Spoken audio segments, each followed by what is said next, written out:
কিভাবে পাঠদান এখানে নুরেরি নাজরা হেফজো শিশু ক্লাস থেকে নবম শ্রেণী পর্যন্ত জেনারেল। আসসালামু আলাইকুম, আমি এম এস শামু। 1 মিনিটে গল্প বলার আজকে 6ষ্ঠ দিন।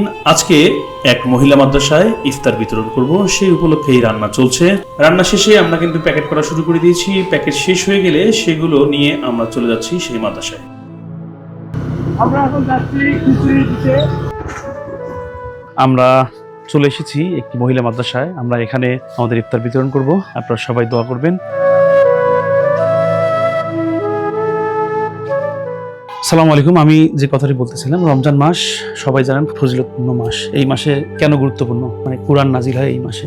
এছাড়াও এই মাসে আল্লাহ তাআলা বান্দাকে ক্ষমা করে। আমরা যদি আল্লাহর কাছে ক্ষমা চাই, আল্লাহ যে কোনো মুহূর্তে ক্ষমা করতে পারেন, তাই না? শুধুমাত্র দুই ব্যক্তি, যে অহংকার করে, গর্ব করে, আর এক ব্যক্তি সে হলো আল্লাহর সাথে শিরক করে। এই দুই গুনাহ ছাড়া আল্লাহ যে কোনো গুনাহ মাফ। আমরা এই মাসে বেশি বেশি দোয়া করবো আল্লাহর কাছে যেন হেফাজত করে। আল্লাহ তাআলা সবাইকে হেফাজত দান করুক। আমরা কিছু ইফতারের ব্যবস্থা করছি, ওকে বলছিলাম।